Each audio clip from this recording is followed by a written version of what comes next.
नमस्कार, जनवार्तामध्ये आपल्या सर्वांचं स्वागत। सर्वप्रथम पाहूया ठळक बातम्या।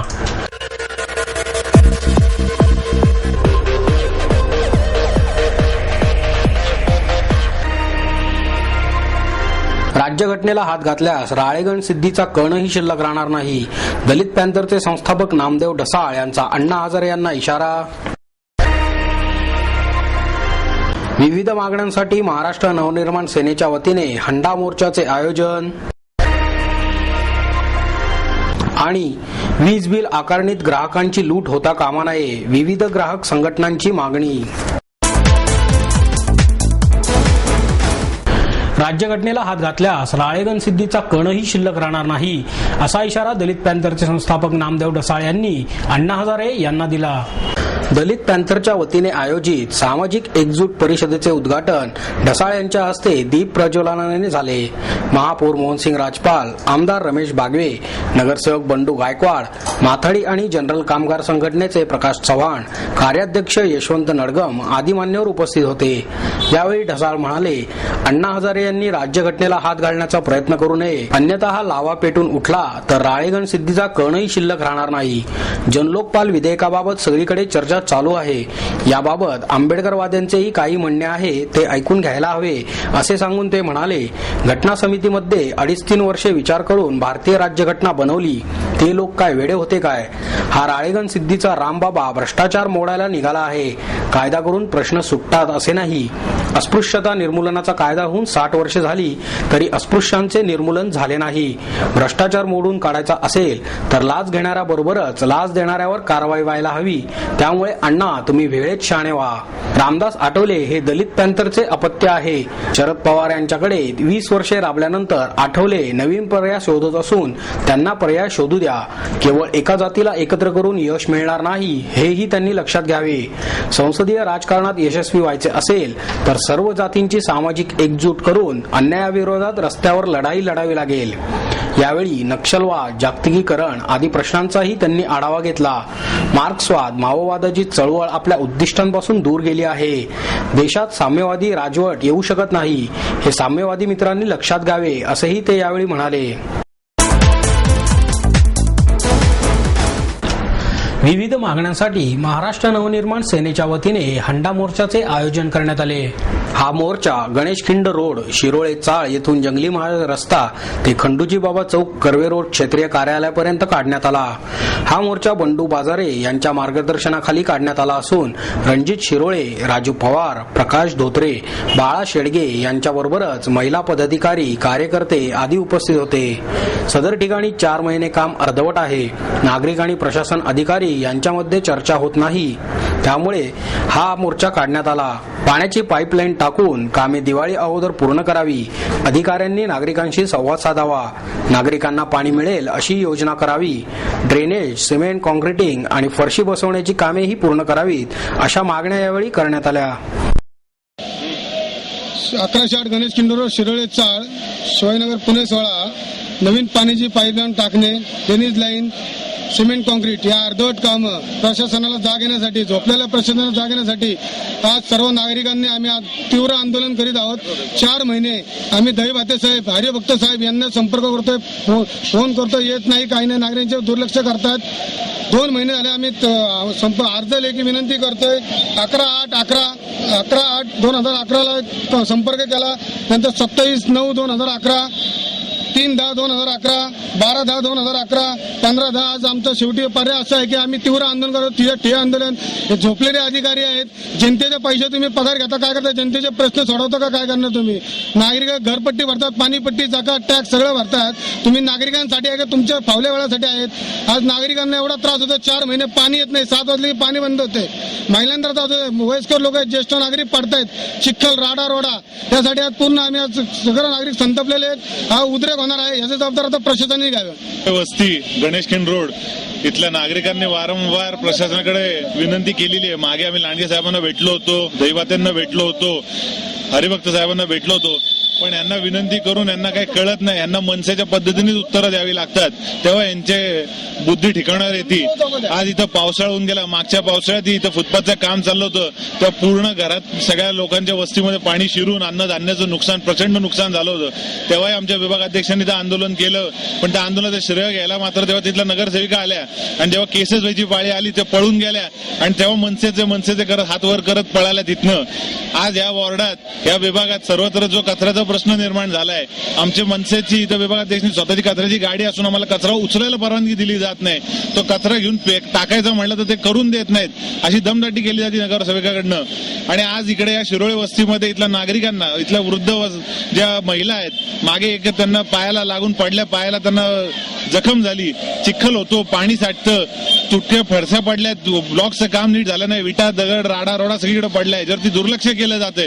आता निवडणुका आल्या म्हणून येऊन वरवरनं सगळे नुसती साफसफाई करून त्याला डागडुजी करून आम्ही काम केलं असं दाखवलं जाईल, पण आम्ही वर्षानुवर्षे इथं रगडतोय, यांच्यासाठी लढतोय, आजपर्यंत यांना जाग आली नाही. आता आम्ही आमच्या पद्धतीनेच यांना उत्तर देणार आणि हे कामं सगळी इथं व्यवस्थित कशी होत नाहीत ते आम्ही बघणार. राजसाहेबांचा आदेशच आहे की जिथं तुम्हाला विनंती करत नाही तिथं लाथ मारा, आणि आज त्याच पद्धतीने आम्ही इथं करणार आहोत.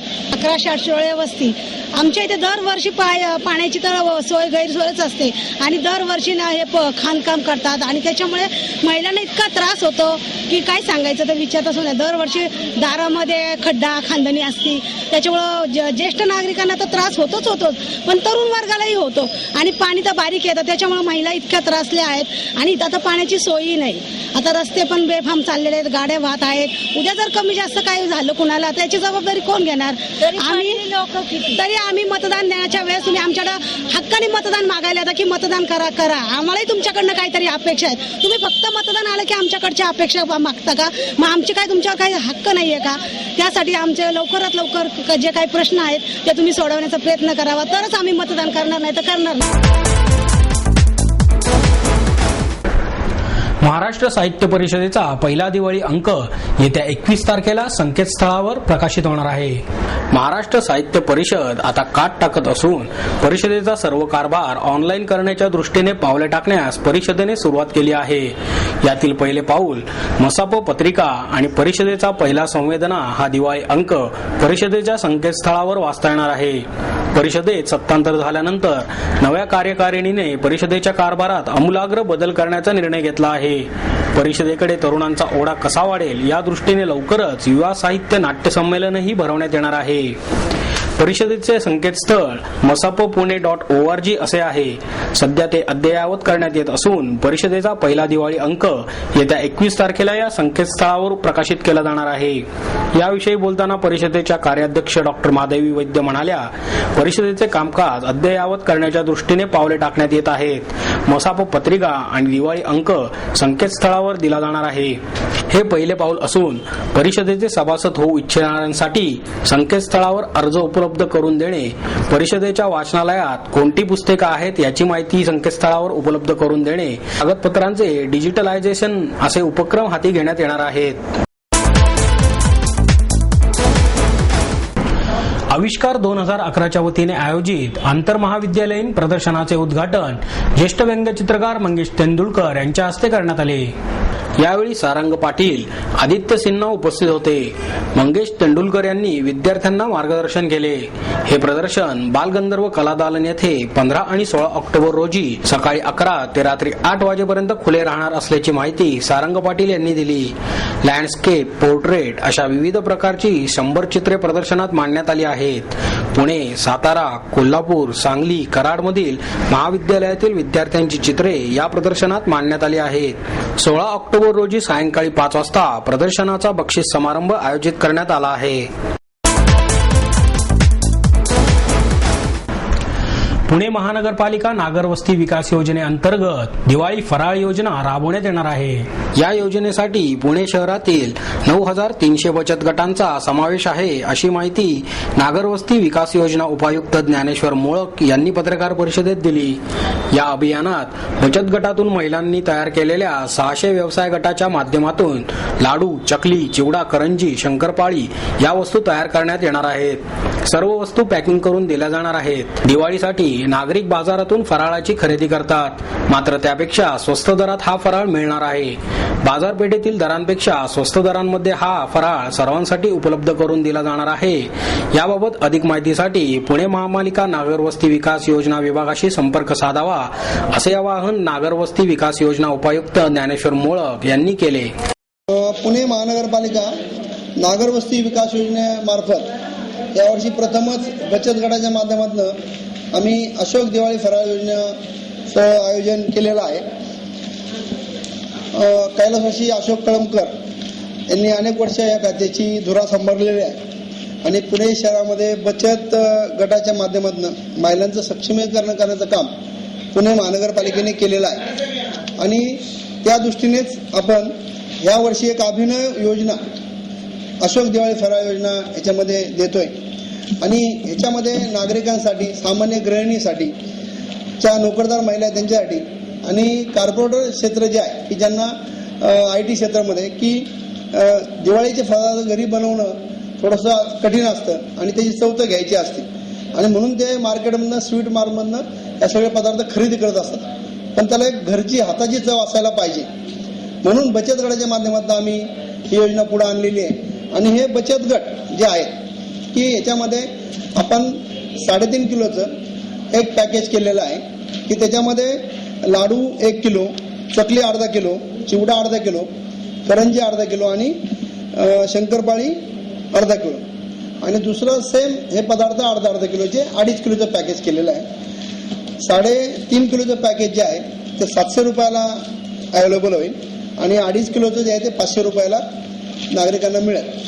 आणि हे करताना बचत गट वेगवेगळ्या ठिकाणी जरी असले तरी ह्या बचत गटाची एक रेसिपी एक असली पाहिजे, क्वालिटी, चव, आकार हा सगळा एक असला पाहिजे. म्हणून नागरवस्ती विकास योजनेमार्फत गेले 3-4 मध्ये सातत्याने प्रयत्न करून एक सूत्रपणा याच्यामध्ये आणलेला आहे. असे पदार्थ बनवणारे 500 बचत गटांना एकत्र बोलवलं, त्यांना त्यांचे पदार्थ बनवून आणायला सांगितले आणि SNDTच्या ज्या प्राध्यापिका आहेत होम सायन्सच्या त्यांच्यामार्फत याची टेस्ट करण्यात आली आणि ह्याच्यातनं जे बेस्ट आहेत असे 145 गटाची निवड याच्यामध्ये करण्यात आली.